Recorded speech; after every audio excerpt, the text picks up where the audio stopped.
બોટાદ શહેરમાં એક દુકાન પાડી દઈ દુકાન માલિકને માર મારવાની ઘટના પ્રકાશમાં આવી છે તો આ અંગે 3 વ્યક્તિઓ સામે પોલીસે ગુનો દાખલ કર્યો છે અને વધુ કાર્યવાહી હાથ ધરી છે।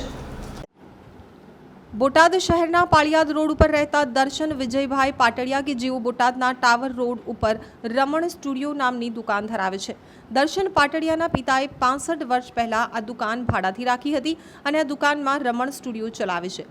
ત્યારે દર્શન પાટડિયા તેના ભાઈની સાથે સ્ટુડિયો ઉપર જતા તૈયા જીવણભાઈ રબારી, હિતેશભાઈ ગોરેચા, ભગવતીબેન ડગલી દ્વારા દુકાન પાડવાની કામગીરી કરતા હતા, જેથી દર્શન પાટડિયાએ તેઓને ના પાડતા ત્રણેય શખ્સો ઉશ્કેરાઈ જઈ અને દર્શન પાટડિયા અને તેના ભાઈને બીભત્સ શબ્દો બોલી લાકડીથી માર મારેલ હતી અને દુકાન પાડવાની કામગીરી ચાલુ રાખી હતી। તો દર્શન પાટડિયાને ઈજાઓ થતાં તેને બોટાદની સોનાવાલા હોસ્પિટલમાં સારવાર મેળવી અને બોટાદ પોલીસ મથકે ત્રણેય શખ્સો વિરુદ્ધ ફરિયાદ નોંધાવતા બોટાદ પોલીસે જીવણભાઈ રબારી, હિતેશભાઈ ગોરેચા અને ભગવતીબેન ડગલી વિરુદ્ધ કલમ 323, 504, 506(2), 114 મુજબ ગુનો નોંધી બોટાદ પોલીસે તપાસ હાથ ધરી છે। સમગ્ર ઘટનાને લઈ ભોગ બનનાર દર્શન વિજયભાઈ પાટડિયાએ મીડિયાને માહિતી આપી હતી। મારું નામ દર્શ વિજયભાઈ પાટડિયા, ઉંમર વર્ષ 24, ધંધો સોની કામ અને સાઈડમાં મારા ફાધરની ફોટોગ્રાફીનો વ્યવસાય। આજથી 4 મહિના પહેલાં મારા ફાધરનું આકસ્મિક દેહાવસાન થયેલું છે અને અમારે છેલ્લા 65-67 વર્ષથી રમણ સ્ટુડિયો નામની ટાવર રોડ ઉપર ભાડા કબજાની 7 દુકાનો આવેલ છે, જે મારા ફાધરની જ હતી।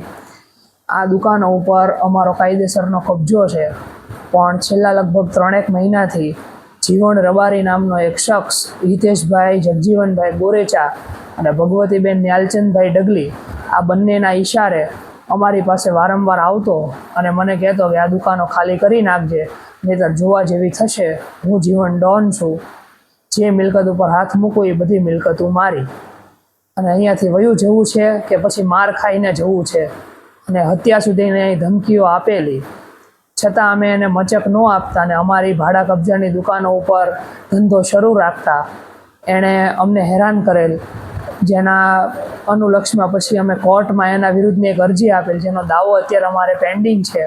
આ દાવા અંતર્ગત અમારે પંચનામું થયેલું છે, જેમાં અમારી દુકાનોનો કાયદેસરનો 7 દુકાનોનો અમારો કબજો દેખાય છે।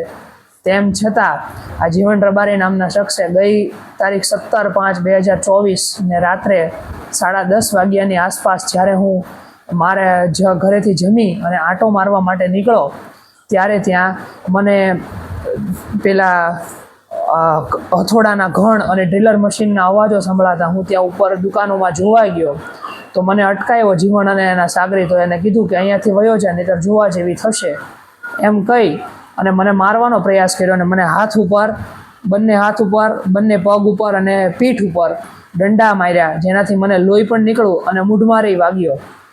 ત્યાર પછી મેં પોલીસ સ્ટેશને જઈને પોલીસ ફરિયાદ કરી। પોલીસની ગાડી મારી સાથે આવી અને એ લોકો મારી દુકાનો ગેરકાયદેસર રીતે પાડતા હતા એ બધું અટકાવ્યું।